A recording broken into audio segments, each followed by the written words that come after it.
Yeah. But yeah, any of you want to talk to the sophists?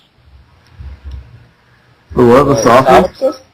Yes. God, I get that name mixed up. Hey, I can't pronounce it myself, but that's why I don't even try. Solipsis. Think of it so lit. Don't give me so much. Solip.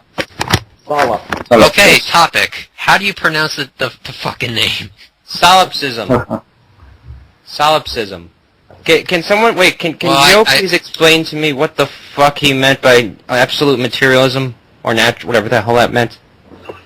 As far as the absolute materialism goes, I would just say, I think by that I mean the type of person who believes that the foundation of reality is something external to their own mind, something that needs to be studied, researched, and learned about so that they can gain the truth about the world. A truth which, in my opinion, doesn't exist. Strife, did you get that? No, I didn't get it. You didn't get it. All right, Henry, go ahead. You didn't get it, or you didn't understand I think if I'm getting you correctly, that is, I'm just going by my interpretation of what you've said. But I think such truth can and probably does exist, but by logical nature is inaccessible because it would create a paradox to understand it in such a way that we could use it to manipulate itself. And also, even if you did find what is the fundamental truth in the nature of our reality, then you could always theorize something even more fundamental than that, even if no such thing exists. So to have the absolute knowledge about that truth is impossible, which comes back to Solipsism, I suppose. Right, well, I'm really happy you said that. I couldn't agree more with everything that you said, except for the part where you said that you think that truth probably does exist still. Henry, if you admit that it's a paradox, then how can you say at the same time that it exists? By definition, a paradox cannot be true. Well, this is the thing. I mean, that the paradox is in the fact that we've got models of reality that we create in our minds, and then there's reality outside our minds if such a thing exists. I mean, we like to assume they exist, we study them, so there's something that's suggesting these things exist. But because our models can only reflect what we see, they can't equate to what we see, we can't know with any full certainty whether it's a perfect match. We can only see the shape and try and copy it with our model as accurately as possible, so to speak. And yeah, I understand you perfectly, but doesn't that then suggest that it's almost irrelevant whether that truth does exist? What I mean by that truth is that external truth. Isn't it irrelevant then whether that truth does or doesn't exist? And because it's irrelevant, can't we then just completely neglect it altogether? Since it's something that it's something that can never be discovered, can never be proven by its very nature. I think if you mean as an end goal, then yeah, you're right. As an end goal, it's by its very nature impossible and pointless. But in terms of negating anything useful or pragmatic about science, then that's a completely different topic altogether. So. But science doesn't negate solipsism in any way. But it assumes past it. No, it doesn't. Yes, it does. Doesn't it? No, science is... It builds off of it. Yeah, exactly. But it's an assumption. Science. Think about science, right? Because it's empirical in the strict sense of what is experienced. It can't posit anything that it can't test or experience. I mean, by science's very nature, it can only address that which is observable, not that which is not observable. Yeah, observable being, it's outside. So are they observing the imagination? You're observing what is observed, what is experienced. You're never observing what is outside. No, I'm just saying, from in the realm of that you are everything or something like that. I forget, what the actual terminology is. I'm trying to explain it the best I can, but it's kind of like, science does assume past it to go ahead and gather the data needed for what we're seeing. Not technically, no, it doesn't. It assumes knowledge exists. I mean, it depends how you define assume past it. But I would agree with that for the most part, and it's precisely because science has to assume past it that I think the majority of science, if not all science, is completely useless. It's like this this. is where we disagree. It's like this. All right, sure, it's possible that all this that we're saying, all these stars and suns and galaxies and whatnot, is just a figment of our imagination. But what the hell? Let's study it anyway. Well, I think the thing we need to remember is that science isn't something that you do by yourself. It's a social endeavour. It's something that's grown up like language itself. Language grew because we had a need to communicate. Science grew because we had a need to confirm our subjective experiences with each other so that we can discard false subjective ideas and maybe find that some subjective ideas actually kind of make sense and they're repeatable. We keep testing these subjective ideas and point to evidence that confirms them. And we're always stuck with subjective ideas, but it's like science gives us a means to differentiate the validity of them based on the evidence we've observed. So in that sense, science does assume that what is out there is real, in the same sense that as social beings we assume that other people are other minds. And I think I like that analogy a lot, but I think that you're kind of giving science too much credit there because in reality science only creates the illusion of subjective agreement with other people. That true subjective agreement can never be known. I mean, everything is always absolutely subjective. And that includes scientific knowledge. And yeah, science creates the appearance of agreement in other people, but there's a big difference between an appearance and something that can actually be known. Oh, sure, but I mean, you can demonstrate... Sorry, carry on. No, you go ahead, Henry. I was going to say, I mean, yeah, it's all great, having subjective experiences, for example, with music, I love the music for different reasons, and we're not sharing the exact same experience. But I think the important thing with science is, not just testing theories, but also making predictions with them. And we can share predictions, and we can observe these, the consequences of these predictions together. And I think it's that shared experience that gives science its true power as a model. Wait, you're presupposing shared experience, though. Exactly. That's the point that Absolutely. There's no such thing as shared experience. It's a social endeavour, though. I mean, you're presupposing that these other minds exist. That's what I'm talking about. That's part of the social... But you don't... Yeah, but that's my point. You don't have to. Science doesn't have to make any of those moves. Science by itself is... It doesn't have the goal I think you guys are assuming it does. It's not supposed to tell us about the external world. It's supposed to explain the things we do experience, not the things we don't. Can I go? Go ahead, Strife. This. Science assumes, one of the base assumptions which we can never prove, the universe exists. Meaning the universe from ourselves is objective, meaning we observe things. They're objective, it's a fact, because it's observable to us. Like we see stars. Star asserts its objectiveness. It exists. We can't deny it. So we try to explain facts with subjective ideas. And if our ideas have bearing when we experiment with models and all that stuff, then we actually make them into a theory. It's still subjective because new data could throw it right off, but not like so much like gravity will go away tomorrow or something like that's so basic. The more advanced something is, the more abstract it becomes. In principle, it could. That's the strength of science. In principle, everything could be refuted tomorrow. Well, but we're in a degree of certainty. It's all contingent on observation, not on. But we have a degree of certainty. The more validation your experiment has been gone through, the more trials, the more everything, the more certain you are. But if gravity stopped working tomorrow, science would have to deal with that. It can't just keep on assuming for. Well, yes, I just said yes. Dogmatic reasons that it must exist. We have to experience this thing. We have to actually see this happen. We can't just say, oh, well, it possibly happened once, but we actually have to see evidence of it or something. Yeah, and exactly, and that's why it by no means steps outside the bounds of solipsism. But solipsism says there's no external reality because it doesn't assume that there is. It doesn't. To make a claim either way, again, would be nonsense for a solipsist. Who's the original solipsist, though? Who's the huh? How do you know who's the solipsist that's this reality is its? It's basically the idea it's a I'm getting. philosophical position. Well, Yeah, the idea. but Hang who's on, the original? Hang on, Strife.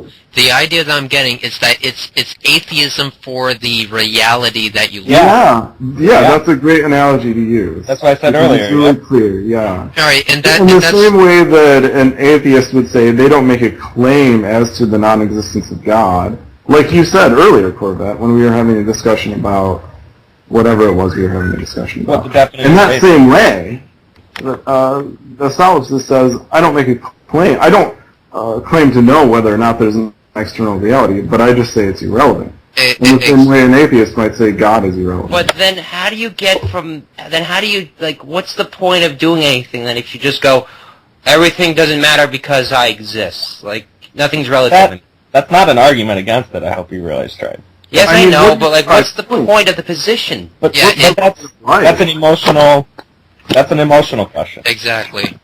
It's a, Yeah, and that can go as- either way. Yeah, and as we were talking about before, at one point or another, when we insert emotion into the argument, it really means that you're actually wasting your breath because you can want something to be true, but whether or not it's actually true is a totally different story.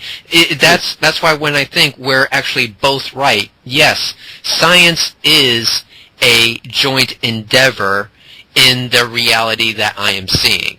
Whether or not that reality actually exists, I have to assume past that, in which science is doing. It assumes past that to allow the joint venture, because we all know that we wouldn't have gotten to Mars if there was only one person that wanted to go there. Yeah, let me make one real quick point, and then that's it. You're absolutely right. If the question is about, seeking truth and what have you. But the question of emotion is a real question, and it's not worthless. But in one sense, and I know personally Sojo or Joe. So in other words, there's, as I said, it can go either way. So Strife seems to kind of espouse the position that, well, if that's the case, then what's the point? What do we do? One could take that and go Strife's direction and say, and kind of get really depressed about it. Whereas, no, I was not trying to do emotion. Or just feel like very emotion. Well, I'm just saying, because it is an emotional question. Whereas someone maybe like Joe would find it liberating, and. Well, you can always put that in the argument of what is more wanted, but yeah. So the question of truth, it's irrelevant. Yeah, that's what I was saying. That's not to say emotions aren't important. Emotion. Is all I'm saying. Emotion is good for debate when we're talking about like ethics and morality, but when you try to insert emotion when talking about actual factual claims like 2 + 2 = 4, then it really sure I may want 2 + 2 to equal 5, but that doesn't mean it actually is. That's the point I was making when I was saying that when you insert emotion into a factual argument like that, where it's not solely objective, again, within the reality of seeing. I think Strife has a point, but I'm just saying it doesn't have any bearing on the fact of the matter. No, my thing is this. It's definitely what's a the meaningful question to ask, what do we do emotionally after this? what's the application? How do we live? Hang on one second. Wait, Strife, go ahead. Okay. What's the application? What can we do with okay, so we know we exist, which is the same basis which I use to get, but then what do you do? That's it. Then then you test it. You say, wow, if everything really is in my head, then I should be able to test it. In the same way that I could test some sort of... It's really easy, actually. You just imagine something. You imagine something until it becomes so realistic. Wait. Is this mind over matter thing? I wouldn't say it's mind over matter because there's no matter to begin with. If it's all mind, well then you don't have anything to go over. So how do you know if you're the sophist? That was my question. how do you know Like, if you how are do you know solipsist? you're not the imaginative thing of the person next to you, or the guy next to you is the imaginative thing of you, or, like, how do you know who's the original one if it's all from the mind? Oh, that's what you're asking. Who's the original? Because it sounds like God then is a solipsist, in a sense. Yeah, that's right, yeah. But then God... You don't have the dilemma. The solipsist doesn't have the dilemma of which I is me, because there's only one I. And that's God. There's no law of identity. Right, because there's no identity. If I am everything, well, then it's not as though I'm so. No, but there's no law of identity if everyone's an I. I mean, so everybody... That's the thing that gave the law of identity. So it would be everybody is the same thing. Everybody is one person. It's kind of like the, okay, how about this? You guys know Anonymous, right? That little spiel he does at the end. We are many with one voice divided by zero. We are Anonymous, that kind of thing. Is that the kind of gist of what Joe's actually trying to say? We're many people, but we're actually one, No, I wouldn't say that. I think it's a lot more simplistic than that. I mean, I know what you're suggesting, but I think that's overcomplicating it. I think the best way to express it would be in the words of Nietzsche when he says, there is no world behind the screen. In other words, there is no subjectivity. When I speak, there's nothing behind this. There's not some sort of observer listening to your words right now, Corvette, and then speaking in response. There's nothing behind this. Isn't that your brain? This is you, and this is me, and together we form I, and this is all I is. Exactly. So wouldn't everybody be one?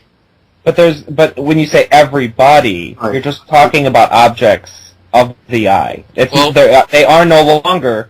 You have to recognize the semantics have changed. They are no longer these. Well, that's what I'm saying. Everybody being everyone, everything, every tree, every blade of grass, every car, every tire on those cars, every bolt, every cloud, every wisp, every drop of water. I see exactly what you're saying, and no, I don't. That's not the sense that I'm speaking in.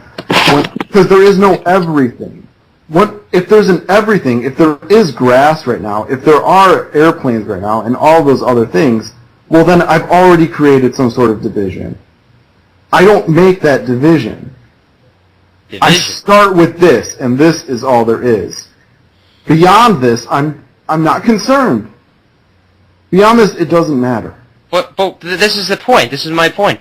So I don't have wait, let me just finish it. So I don't have the dilemma of then trying to kind of like recombine all of these individual parts into some artificial whole.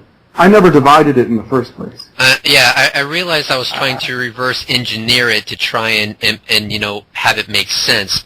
But I'm talking about, would that explanation actually make sense in the if I can actually use, and I realize this is a bad word to use it, in the illusion that you are experiencing, inside this bubble that you're living in, would that explanation make sense? The explanation that Anonymous gives? I kind of stole that from him, that everything, whether or not those things actually exist, but everything within the universe that we're seeing is actually you. Yeah. Okay. Yeah, I mean, that's as good as you can put it, really. But this is my question. Like, I mean, the I think, therefore I am is a first-person thing only. I cannot tell you exist. I cannot tell, Corvetti exists. I can only know for myself that I exist, absolutely. And that's it. That's the only absolute I could ever get. Yeah. Right. But then what's the point? Then I'm like, what? Then you don't exist. You choose by whim, Then you're no longer bound to the dictates of facts. Now you've finally freed yourself from the tyranny. But I'm still reliant on the reality outside of me. I require food. I require sleep. I require all this stuff that makes no sense if I was just a mind. Which is also a figment of your imagination. Bear in mind the food. Yeah, that means my mind is fucked up. The food, the water, and everything. It's the pets that cuddle with you at night. It's all you. It's the Matrix. Precisely. All those things into question. Right, having watched, I assume you've all seen The Matrix, the film. Yeah. Yep. who would want to live in the real world? I mean, really, the Matrix is so much better. I mean, they've got all this great food, they've got all these great experiences that they're used to. There's an apparent uniformity to this experience, and they feel grounded to it because that's just part of their natural understanding as a mind. So even if they were in the Matrix, this perceived reality is still a form of reality because it's consistent, and it seems internally consistent, and they can draw conclusions about it from testing it. And all this while, it may not be real, but for pragmatic purposes of fulfilling your own happiness or whatever, it's better and easier to assume it's true until proven otherwise. It's this tentative belief of science that, okay, this thing's been verified time and time again until it's falsified. I think it's safe to assume that it's true. So the non-existent reality is still a reality in itself. Yeah, absolutely. Well, it's not non-existent. What? It's an assumption. What do you mean by non-existent reality? What is a reality if not a perception, some form of perception, some internal model that is acting? I mean, whilst I'm looking at this computer right now, I'm experiencing the concept of computer. That concept of a computer is a reality in my mind. Therefore, it is a form of reality. Exactly. Yep. And beyond that, it's nothing. Yep. Beyond that, it's nothing apart from any meaning I apply to it. And it's what those meanings mean to me that give it purpose. And without that, you're left with some nihilistic shell. And I don't want that personally, which is why I treat this kind of philosophy with a pinch of salt, because although intellectually it's quite solid, it's not particularly useful in terms of waking up in the morning and changing the world for what I consider the better. That's what I meant. That's what I meant, Henry. But I would argue what's the that application? in fact is. I would argue that, that's a common argument against solipsism, and I think it's just completely wrong. I think that it's the starting point. I think until you get your foundation strong, the foundation which I would consider to be solipsism, you can't even begin to change the world. Because until you start with the true beginning, with the true foundation, which is solipsism, well then, every single thing you do is in vain, because it's built upon illusion. Wait, Joe, didn't that mean that the universe did not exist before you existed? Yeah. Absolutely. But yet there are people who existed before you. No. Your parents? No, obviously not. Why? Because I'll try to answer this to make sure I actually got it right. That would be going into the realm where you simply do not know. So it would be an argument from ignorance. Okay then. So what about this one night where I got drunk, blacked out? I still acted, but I don't remember it. Did that never exist? Yeah, obviously it never existed. I mean, that's what I would argue. Reality exists within a certain part of the brain that actually remembers stuff. If we assume that science is correct and true in the fact that there is an external reality, I mean, the only thing we can know from our perspective is that we are a mind or whatever. But assuming that there is a physicality, then we know that things did exist before us, and therefore there is that possibility that solipsism is incorrect in that statement. Yeah, there's the possibility, but it's a possibility that can never be proven or disproven. Wait. How is it on any better ground than my assumption that science is a useful tool?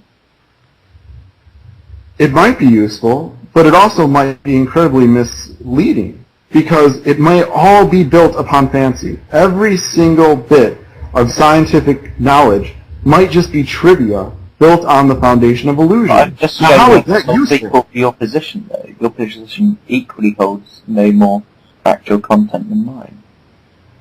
I think I see where this is going. Is this the thing? Hang on one second. Is this kind of like saying that which can be asserted without evidence can also be rejected without evidence? Essentially, it's. Is that basically the gist of what you're trying to say? Because I remember that was a famous line by Christopher Hitchens. That which can be asserted without evidence can also be denied without evidence or rejected without evidence. But what I'm really getting at is the fact that we've got a factual claim here that can be investigated, which is what we're doing now. I don't think it was ever factual. I did, you know, and I don't think it was ever factual. Wait, yeah, let me make. Can I make a point real quick? Go ahead. I think the ultimate flaw in what Henry was saying, or the kind of basis which he kind of made this argument that solipsism somehow reached inconsistency or was false somehow, was that he was using a memory that he got drunk one night and using that as the basis to say, well, therefore I was acting. But the problem with all that is that what are we actually referring to is simply a memory that you have at this very moment.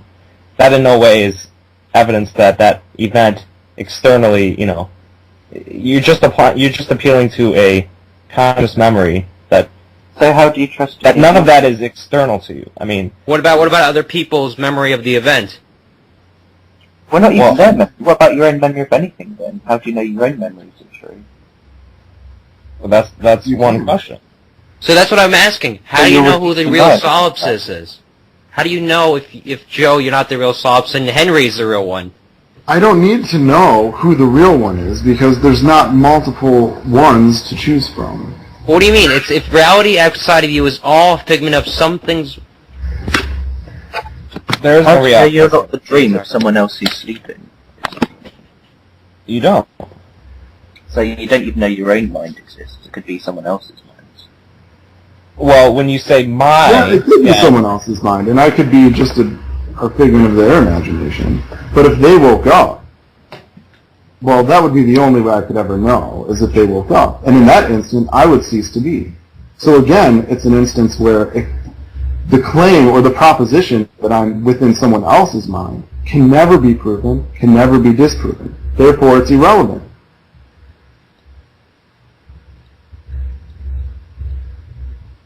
Yep, it's one of those. Yeah, of course, it's a. You can't argue against it. If you are just a figment of another person's dream, you're still part of that other person, and so in a sense, it is still you. Well, no, actually, I disagree with that because. How would you? The definition of I is everything. Again, so I cannot at the same time be everything and a part of something else. Then it ceases to be I. The only definition that I has is everything. Well, again, that's what I'm saying. You know, again, I explain it very badly, but I conclude it for what it actually is. I explain it badly by saying that, sure, if you are just someone else's, you know, thinking or imagination or something, you're still part of that imagination of that person. So technically, you're still part of that person, which in conclusion, you are that person, which means there is only you. Correct? I mean, that's one way of thinking about it. I think it's an indirect and almost convoluted way to. I admit it's very puzzling, but so is the entire idea. Actually, the idea is really simple, and I think that's why it's confusing. It's profound in simplicity. What can you do with it? Well, I think the first thing that would be practical to do with it is say, well, how can I test this idea? If everything really isn't my mind, then I should be able to test it to the extent that science can test its truths. I mean, if it's true, then it has to have some sort of application. But then you're assuming knowledge. In a sense, but to the extent that you're assuming knowledge, then maybe you're sort of a little bit misguided. But you're a lot closer to the origin, so to speak. You're a lot closer to something you really can know. So at least you're moving in the right direction. But you're doing the same thing science does. Which is to assume past it? But science in this sense is simply the method. It's just the method, and it can be applied to solipsism. How do you verify this, then, from another solipsist to another one? Oh, well, obviously you can't. You can only verify it to yourself. So it has no paradoxical question, Strife. So it has no use. If you did such a thing, you wouldn't be demonstrating it. So it has no use. So really, you Oh, can't. it does. It is a ton. In fact, every single thing is a demonstration of its use. Nothing would exist if it weren't for this principle in operation. So to say that it's not useful is like saying the universe itself isn't useful.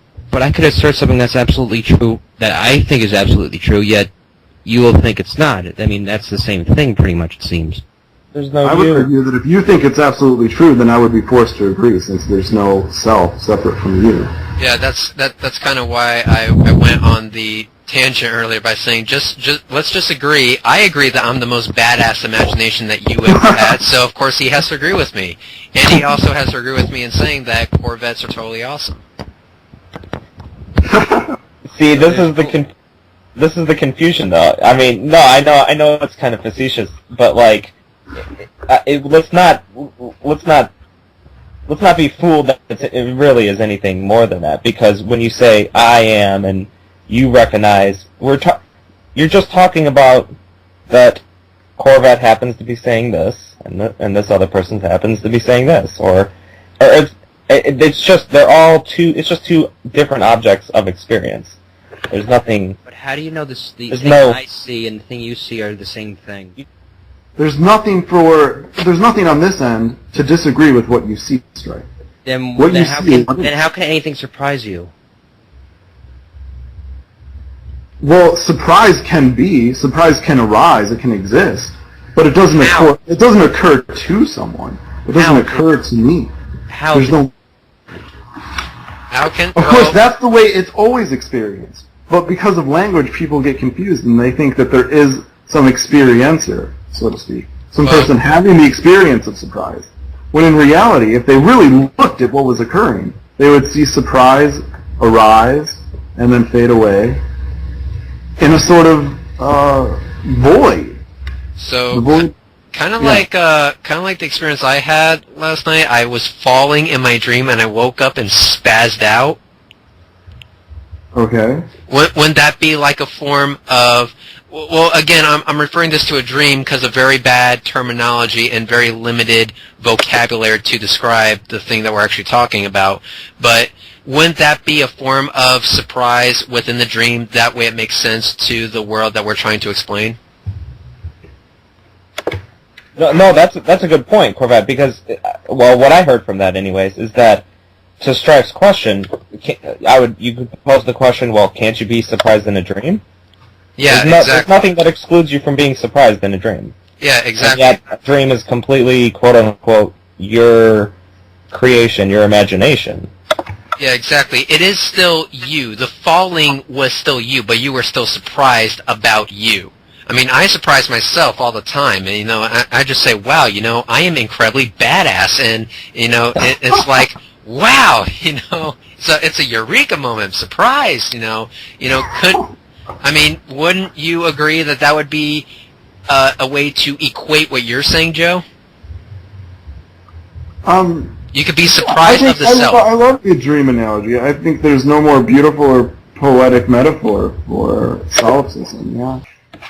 Hey, you can not know stuff in a dream. Like, for example, I don't know why I was falling in my dream. All I know is that I was falling. I don't know if someone pushed me. I don't know if I purposely jumped out of a plane or something. All I remember is falling. Why I was falling, I have no idea, but it still freaked me the fuck out.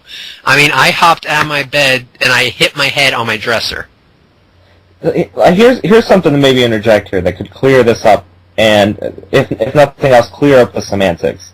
And Sojo, you can, as the kind of resident solipsist here, I guess you could confirm or say whether or not I say this good. But I say this well. Maybe it's more clear to actually, for the sake of clarity, reject the whole idea that there is a self. Anyways, right? That's just really just confusing things, and that it just is. Even if you kind of want to go with the kind of idea of materialism and like determinism, that it's just like maybe there's this illusion of like free will, but it all is completely deterministic. It's all just causal events, and so for the solipsist, the same kind of same kind of idea could apply, where there is no self. It's just what is happening, and so things like surprise and what have you are just events, and they happen. They're not occurring to anyone. There is no person being surprised. Like Sojo said, surprise just occurs. There is no self. So why does it occur? Well, no. Most importantly, I would agree with that, Wittgenstein, and I would say most importantly, there is no other too. Because I sacrifice myself, or I forfeit myself, so that I can fully conform to my solipsist ideal, I have no qualms about sacrificing the other and saying no other exists either. Until I sacrifice myself, I have trouble doing that. But once I finally do that and make that last move, well then it all becomes completely clear. This reminds me a lot of the homunculus argument, the idea of the man inside that's watching reality happen and unfold, and I don't think I'm happy with it, and I don't think I can explain why, but for some reason it niggles at me, and I'll probably have to think on this more, but there's just something on an intuitive and intellectual level that just rings alarm bells to me as you're describing this bit. But I kind of get where you're coming from, but it just doesn't jive with me. Right. Wouldn't the alarm bells also fall into the same reality, which makes it non-contradictory because we don't know if that reality actually exists? I mean, it really does. It's kind of like that thing where there is no way out of it. I mean, if it just is, then the alarm bells are just is, and the experience just is, the surprise is. Once you've accepted solipsism, but I haven't done that. So. Well, technically, you don't have to accept it. It's just an idea that cannot be falsified. Oh, sure, absolutely. Sounds like presuppositionalism. Well, insofar as anybody has to presuppose something, the solipsist is the one who presupposes the least. The only thing he presupposes is the only thing which can actually be experienced. Well, the big problem here is just the vocabulary we're using to try and understand it. Yeah. Well, that's why I'm saying the brains we're using to comprehend it, but you won't have any of that. No, but I think that clears up almost every issue you could throw at solipsism, including Henry's the kind of the appeal to memory, that you had this memory of such and such or whatever. What do you do is the question, or how do you square that? If you get rid of the whole concept of you, there's no more. All these issues or problems have no weight. I still have a will. I still have a will to have this. Yeah. That's a good point, and I'm happy to cling on to that. Right? Okay. Yeah, and I know what you're saying, Henry, and that's where that testing. To say that. What's that? It makes me feel like a Christian to say that. Say I'm happy with my belief and just disregard reason and whatever. But I think to a sense there is a point to that. To a sense. Yeah. If it makes you happy, I think, you're knocking on an open door there with Joe. I mean, yeah. Well, I think that you can have your cake and eat it too when it comes to solipsism. I think you can have a will, and that will doesn't have to be a personal will. In a sense, your will becomes the will of existence itself. Yeah, I'm perfectly okay with assuming past it, and I'm perfectly okay with assuming that JoJo is actually existing, and Wit is existing, and Strife existing. It's a tentative assumption. It's something that you're willing to give up. Yeah, it's something I'm willing to look past, just like when we were talking about science does. It's just the reality that I am experiencing, that all these people I'm talking to right now are pretty awesome peeps. Out of curiosity, Joe, how much of your day is influenced by solipsism? Well, of course, the quick answer is every single moment. And I think that the longer answer would have to be not an answer but a question. And that question would be, well, how much of anyone's metaphysics affects their day-to-day life?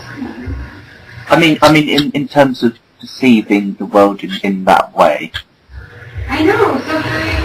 So I don't directly see the world as atoms and stuff, even though I'm studying physics and other kinds of sciences. I don't actually visualize the world in those terms, except when I'm directly studying them or discussing them.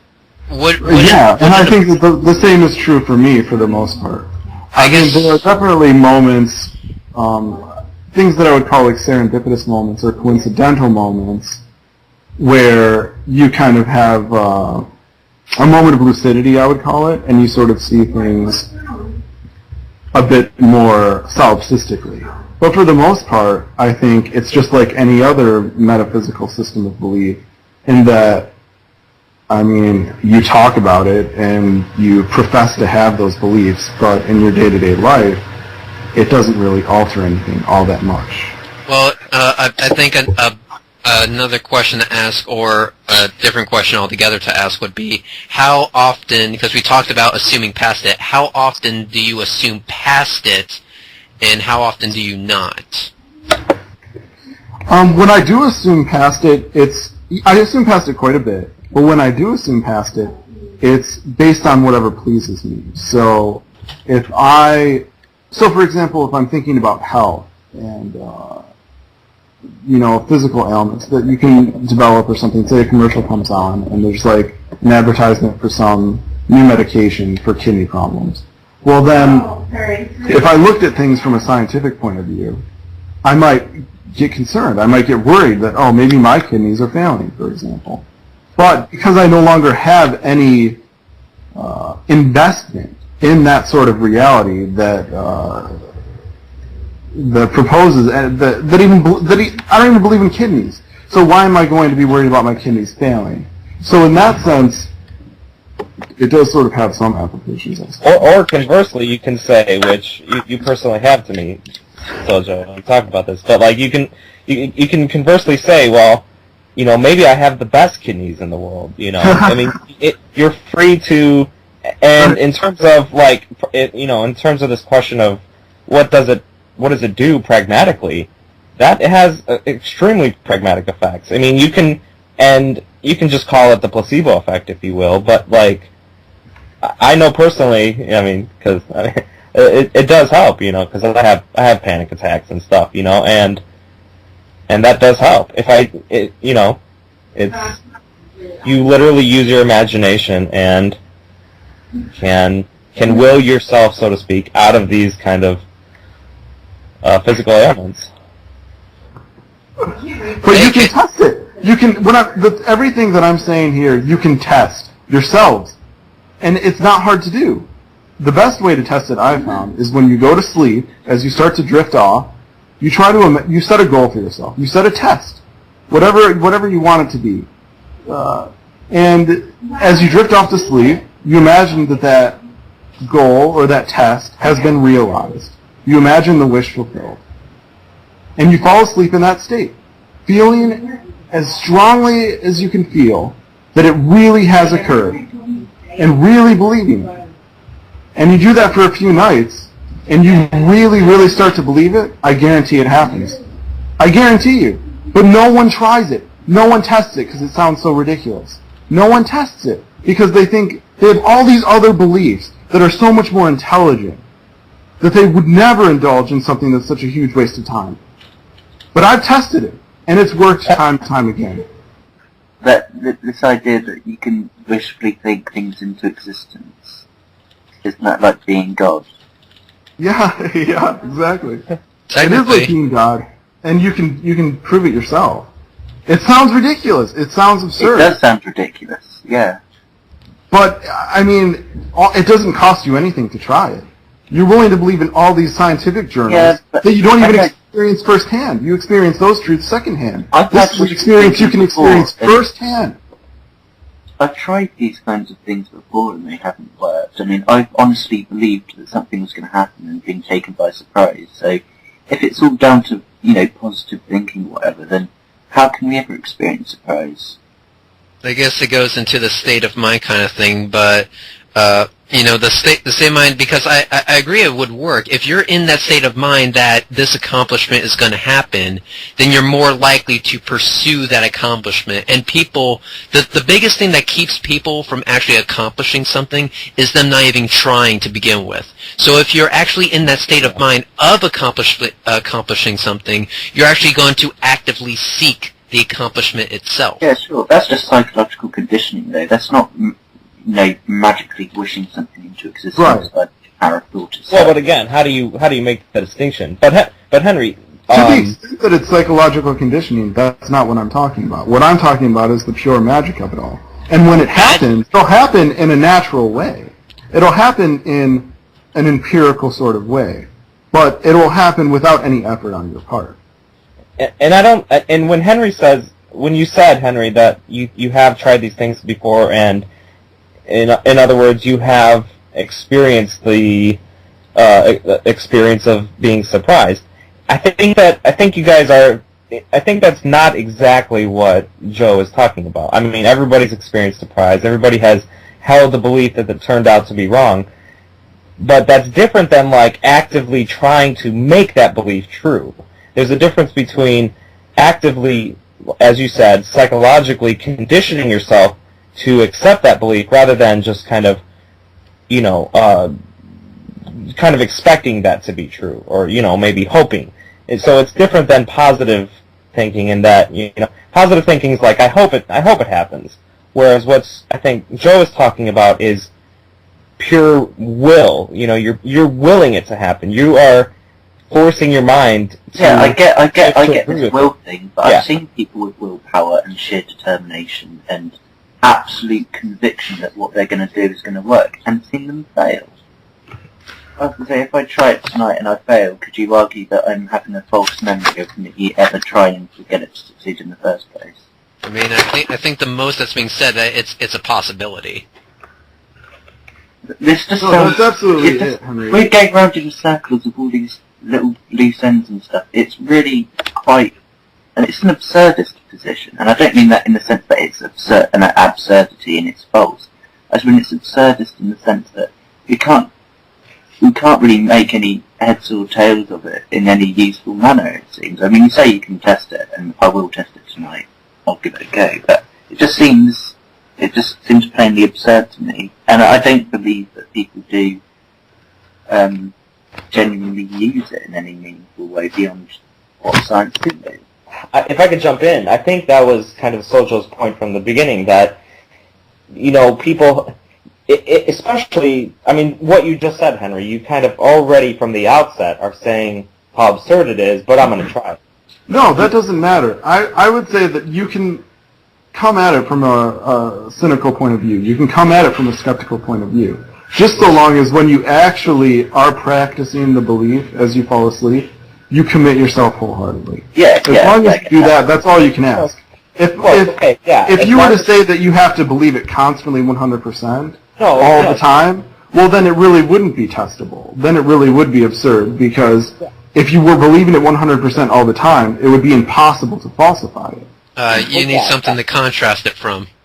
Exactly, yeah. At that moment, that's essentially what you have to eventually get rid of this idea, or, that it is absurd when you're actually doing it. If you're doing that, of course it's not going to work. I'm just saying my initial reaction is that it seems absurd, because based on what I already know and what I've already learned and initial assumptions. Yeah, and I think most people would react that way. I know I still react that way a lot of times. But the more I experiment with it, and the more I investigate this idea, the more true it seems to me, and the more beautiful in its simplicity, really. I think that's one of the most appealing things about it. It certainly is simple, I'll give you that. In a beautiful way. Thank you for being willing to try it, Henry. I do appreciate that. And that shows, that's the spirit of a true scientist, of a true empiricist, If most scientists were as true to their beliefs as they claim to Don't be. you mean skepticist? Skepticist, and I prefer the term empiricist, really, but most skepticists, if they really were as true to their ideals as they claim to be, they would be more willing to experiment with things like this on their own. Well, I'm just surprised at how many people are willing to take knowledge secondhand from... But we claim there's knowledge. We assume there is. We don't claim absolute knowledge. We assume there's knowledge to begin with. Same thing, yeah. Yeah, I mean, it doesn't matter. The point is, if you're reading about some scientific experiment in some journal somewhere... Well, you can do it yourself then. From your own experience. And well, then you can try and prove them wrong and do the same thing they did, and if you get different results, publish it, and it will be gratified. Outside people. Yeah, well, no, Strife, though, your point is valid, and what I think Joe is saying is that, yeah, put it to the test, but the problem is, so many people who claim to be skeptics won't even do that for themselves. They'll just, either from the outset say it's absurd, or say, oh, well, I know other people who have tried it and it didn't work for them. Well, hey, I'm willing to try it myself, actually. I'm not going to... But the problem with science in this thing is that science works on a different thing than this, and this thing works objectively outside of you. Yeah. So you could try it, Science doesn't say that. I reject the science. That's not the goal of science. I didn't say the goal. The goal of science is to learn things, practically, knowledge. Well, it can't appeal to things outside of you. It can't. No, I didn't mean that. I mean to show that objective, that something like gravity affects you the same as it affects me, kind of thing. Yeah. Yeah, I'm just saying, regardless whether it's science within my reality, your reality, or whatever, I'm willing to give what Joe said a try. Believe something wholeheartedly, and who knows? But if I come back tomorrow a little bit late, that means I'm driving my new Corvette ZR1 with just believe it, but to put it into, to create it. I'm just saying, if it's actually possible, if it's worked time and time again for one person, who am I to say that it's total nonsense? Because if it's worth a go, it's worth a go. I got nothing to lose from it, and I got everything to gain from it if it does work. Except for time. I'm sleeping. What else am I going to be doing with my time? Not sleeping? I think even from a scientific point of view, meditation is good for the mind anyway, so at worst you're meditating. Yeah, at worst I'm meditating and I'm relaxing at the same time. As I said, though, are you trying to see who the real sophist is by doing this thing? That's what I'm curious. Because, saying whose mind is this reality based off of, and we don't know whose mind it is. Because there is no mind. There is no who. Yeah, you eliminate that problem by eliminating the self. Yeah, there is no whose mind is correct because it's ultimately... Who's the origin? What's the origin of the self? It is what it is. You know what? It occurred to me the other day, Strife, because I was explaining the allegory of the cave to you, and the Corvette. Henry, I don't know if you're familiar with that. Plato's allegory of the cave. Well, I'm glad you kind of brought that up because I was thinking about it in terms of our solipsist discussion. Anybody who believes in an external world, that you are accepting a form of Platonism.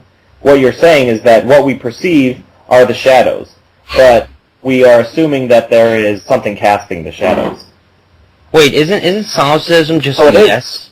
So in a sense, Platonism is not only the basis for a lot of the religions of the world, but it's also the basis for science if you think if you think it's this investigation of the external world. No, that's Aristotelian.